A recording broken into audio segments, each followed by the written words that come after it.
Once again, may buntag sa tanan. Inumdimi kanunay nga adlaw nga Domingo iya ni sa Ginoo. Daghang kay itong mga rason nganong dili ta makasimba for this. But God requires us ang adlaw nga Domingo iya gayod sa Ginoo. Ang atong tema, duha ka tema, si Ginoong Jesucristo na igahom sa pag-ayo o paghinlo or miani siya aron paghigugma sa mga lisod higugmaon. Kanunay ta nakadungog sa pulong sa Ginoo. Nakadawat usab ta sa sakramento sa iyang lawas ug dugo nga atong nadawat sa kinising-kasing that we receive His life. In Isaiah chapter 61, verse 1 and 2, nga nag-ingon, "Ania kanako ang Espiritu sa Ginoong Dios, kay gipili o gidalaman ako niya aron pagsangyaw sa iyong balita ngadto sa mga kabus." Mayong balita ngadto sa mga kabus. Maayong balita para unsa mapobre og samot, para makabaton o kinabuhing madagayaon. That's why the Word of God is being preached to the poor. Gidala niya aron paglipay sa mga nagulanon o pagpaggawas sa mga binilanggo o mga binihag. Gipadala niya ako aron pagpahibalo nga miabot na ang panahon nga luwason sa Ginoo ang iyang katawhan o panimaslan ang ilang kaaway. When we were baptized, meaning water baptism, bisag gamay og dako na ang Espiritu sa Ginoo nagpuyo na diri suod sa atong tagsa-tagsa ka kinabuhi. That's why makaingon ta that the Spirit of God is in me. Pero naatay problema sa gitawag nato nga believing. Sometimes gusto nato madawat, ma-feel nato ang presensya sa Ginoo pinaagi sa atong gitawag nga emosyon. In Romans chapter 5 verse 5 nagiingon, "Dili gayud kita pakyaso ni ining paglauma kay gibubo man sa Dios ang iyang gugma sulod sa atong mga kasing-kasing pinaagi sa Espiritu Santo nga gasa sa Dios kanato, the gift of God, the Holy Spirit." Meaning walay lisod higugmaon si bisan kinsa aming matana. Miani Jesus aron mga tao nga lisod higugmaon. For God so loved the world. Dili nato ma-identify ang balaang espiritu sa atong tagsatag sa kinabuhi because we rely more on our feelings and emotion. Agod usay, wala nato ma-feel ang presensya sa Ginoo, meaning the Spirit of God is not in us. Sayop na. Kung mabasa nato sa John 14:26, "Siya nga inyong ikauban nga mao ang Espiritu Santo nga gipadala sa Amahan sa akong ngalan, magtudlo o magpahinumdom kaninyo sa tanan nga akong gisulti kaninyo." It's not feeling, but magpahinumdom kanato gipadala niya ang balaang Espiritu. Kung maghuwata nga na feeling atong emosyon, mo nang dugay. Pero gusto sa Ginoo nga maaksyonan nato ang iyang gahom sa tagsatagsa nato kakinabuhi. Unsa nga klase nga gahom? Power to set us free from sin. Gitagaan tinaggahom para malibre ta sa gitawag nato nga mga sala. Amin ba taana? Ikaduha, free from hurtful desire.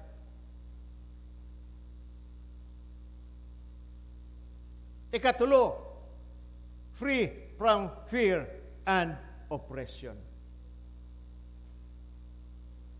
A lot of situation throughout the Bible that ang God, giaksyonan niya unsa ang gisulti niya sa iyang pulong para luwason niya ang iyang katawan gikan sa kamatayon and destruction. Panahon ni Noah. In Genesis chapter 6, verse 14. Giingnan niya si Noah.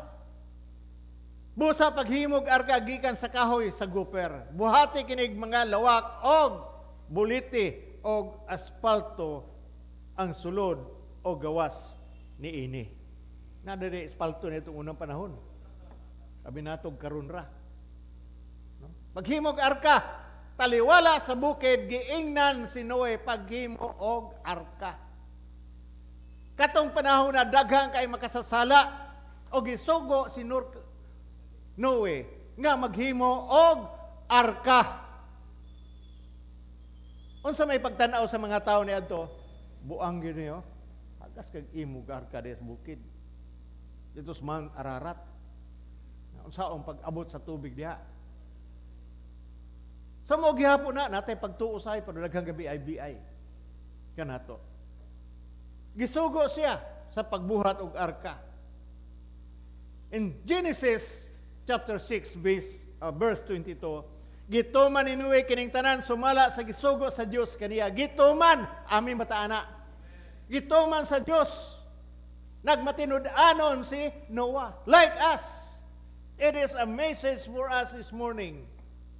Nga obedience is better than sacrifice. Gusto nato magmausagon sa atong kinabuhi, sundo nato unsay prinsipyo sa Ginoo.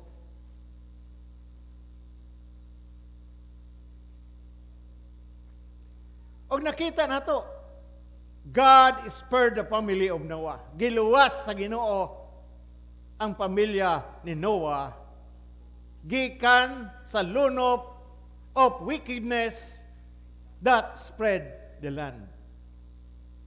Makita na to dito sa panahon ni Noah nga grabe kay mahitabo mga tao. Ang usa ka maayong example is the crossing of Israelite from the oppression or cruelty of Pharaoh parting the Red Sea.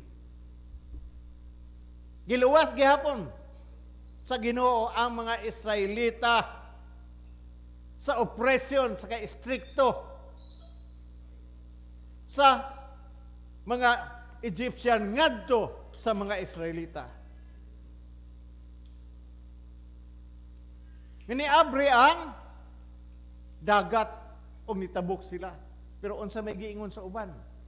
Nakatabok na sila dito, Bishop, kay 2 feet ramon kuno ang tubig. That's what they are teaching right now. To discredit. Pero wala mo ingon na abre ang gitawag nato nga dagat og nitabok ang mga Israelita gikan sa kamot ni Pharaoh. Throughout the gospel, nagdaig sa Ginoo sa mga individual, gidaig sa Ginoo ang mga tao nga naghatag og nagsalig nga naay pagtuo diha kaniya. As these people in the Bible, what God has performed in their lives, nalipay ang mga tao, nagsalig ug nakita nila kung unsa ang gihimo sa Dios sa ilang tagsa-tagsa kakinabuhi.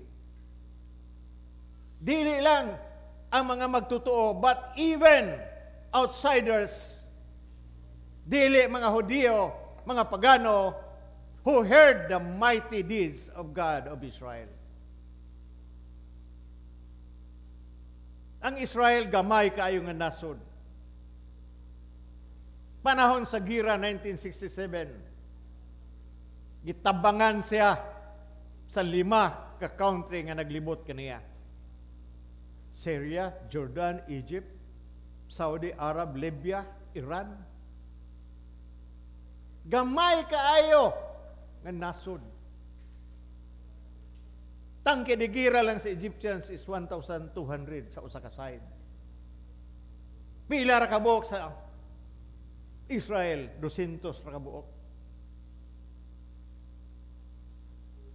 Six-Day War of 1967. Naay nahitabo usa ka mirakulo nga mismo sila dili makatuo. Ang pag-rescue sa gihostage sa mga terrorist dito sa NTV. Giluwas gihapon sila. Daghang kay mga sitwasyon na gi-hijack ng eroplano before that. Giluwas gihapon nila nga walay namatay nga Israelites. Gawander ka nga masuko mo gina sila sukad pa ni adtong unang panahon. Suko sila aning gitawag nga gamay nga nasod nga Israel. Why? Because Israel controls the wealth of the nation, of the whole world. Ang pinganadato nga bangko sa tibuok kalibutan mo gitawag nato nga Rothschild Bank in Switzerland. It controls everything. Naman na sa atong parutihon kung kinsay nakakupot sa tagunggong mo nang powerful kayo. Bisag na pa'y presidente pero ang sa kumpanya, pero ang finance officer mao'y gamhanan ana dihan dapita. I was once worked in Maribeles.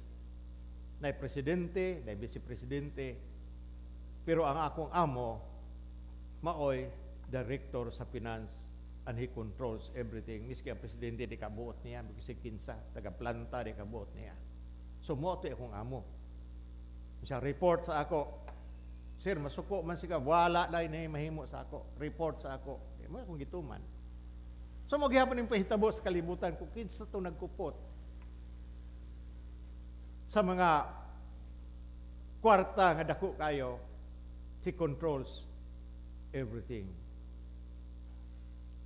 Trade, what we call, nato una ang Solomon Brothers nagkontrol sa tanang commodity sa tibuok kalibutan. Gikan sa lana, tanan nga commodity, sila'y nagkontrola ana kung asa dapit mo adto. Pero ang ihatag nila sa insik, ginamos ra gyud. Ug uban pa. But basic oil, dili sila producer sa oil, but they control oil sa tibuok kalibutan. So makita nato ang kamot sa Ginoo ni ining gamay nga nasod. Even though sometimes gidespise nila ang pagtan-aw nila kang Hesukristo usa ka propeta, dili gyud usa ka Ginoo. Tungod sa kaluoy sa Ginoo, sige, pas lang mo karon. One example Jesus mentioned nga usa ka tawo sa atong gospel nga sinaaman. Sinaaman usa ka pagan, commander pagan nga general who was afflicted with leprosy from Syria. Gisangla siya. But naay usa ka babae nga iyang sulugoon usa ka Israelita, a young Jewish woman na siya faith sa Ginoo. Og naluoy siya kaayo kang naaman. So iyang giingnan, sir, adto dito sa usa ka propeta. Si Elisha, one of the greatest prophet of Israel. When Naaman went, gitagaan sa instruction, adto sa suba sa Jordan, o kaligo dito, kapito, general, commander, usa ka propeta sa Ginoo, giingnan siya. But first, Naaman don't like, kinsa man ka mo sulti nako? Nga, bisag kinsa nga akong suguon, nga akong sundalo, musunod na nako. Ikaw, sulugoon lang ka sa Ginoo, pagan man. Maybe Naaman was saying, kung ayuhon ko nimo, ayuhon ako, ba magkumaniwi pasalom-salom dito. Ingana ta usahay. Lord, kung manalangin ka na ako, Lord, panalangin ko. Ay nagdugaya. Wa ka ba kahibalo, Lord, nga naglisod ko? Wa ka ba kahibalo, Lord, sa akong gibati karon? Nga naami sa kalisod. Nangasakit ako anak sa COVID-19. Halos antibuk balay na COVID-19. Lain ba ya karong panahon na, gagisipon ka lang, iubo ka, adto ka sa mga, diritso, COVID, diritso. Hayahay ba sa daan nga, gilantan lang ka, giubo lang ka gamay tungod sa panahon. Makita na to ang panahon karon dili may mo init, mo uwan. COVID, diritso ang ilang findings. So, nga na ang batasan ni Naaman. But Naaman repented. Nagbasol siya. O he followed the prophet's instruction. Immediately, Naaman was restored in body and spirit. Naayos siya, tungod kay siya magmasinugtanon. Amin bataana. Amin bataana. Ingni yung tapad, pag masinugtanon.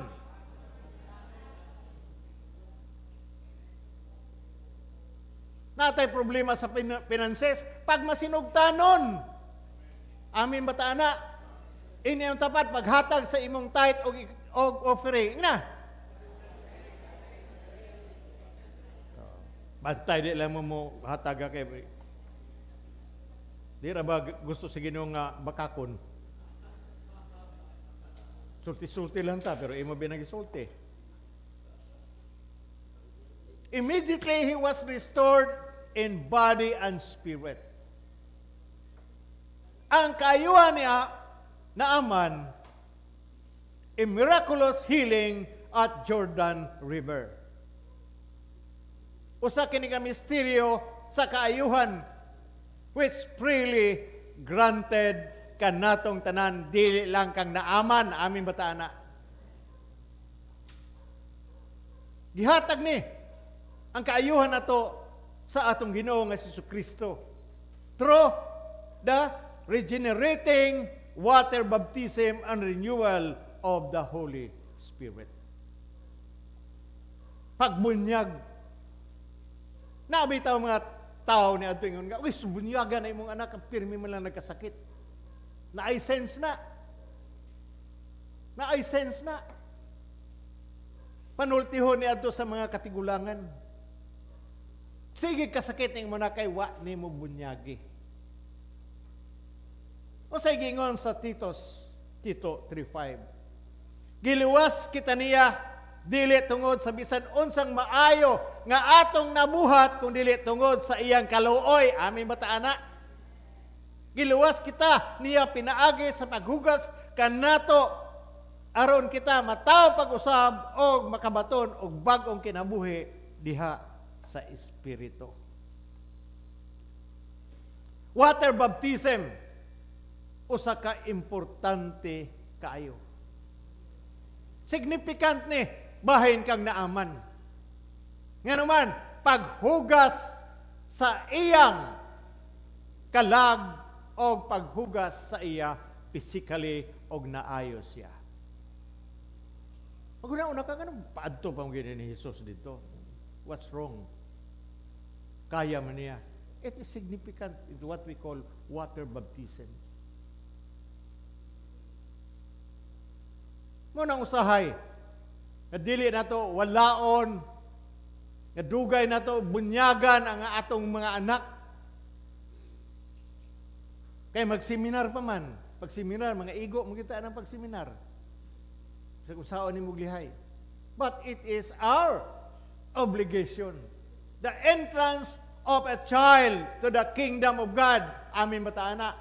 Pag-entra sa usa ka bata ngadto sa gingharian sa Dios, it is the responsibility of the parents.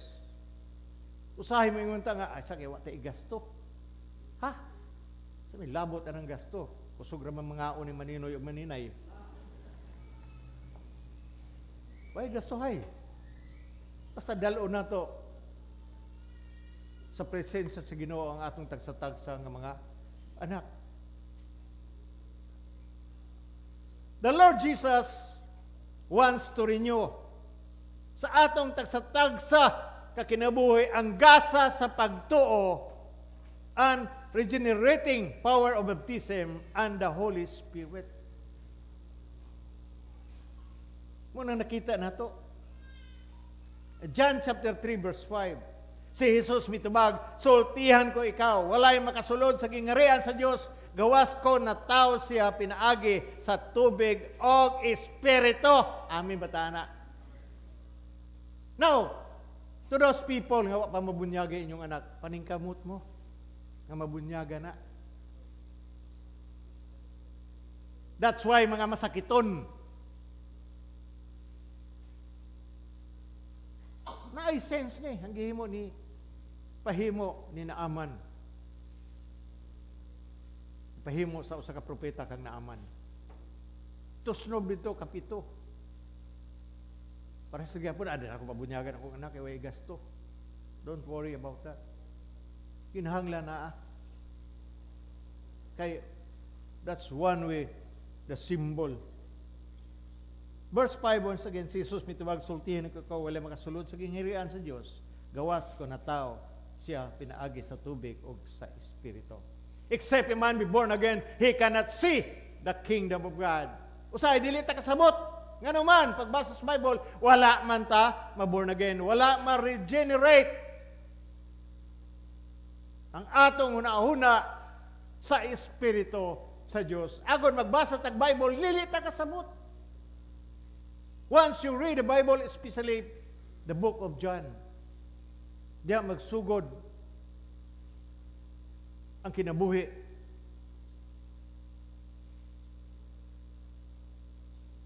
Water baptism, renewal of the Holy Spirit in our lives.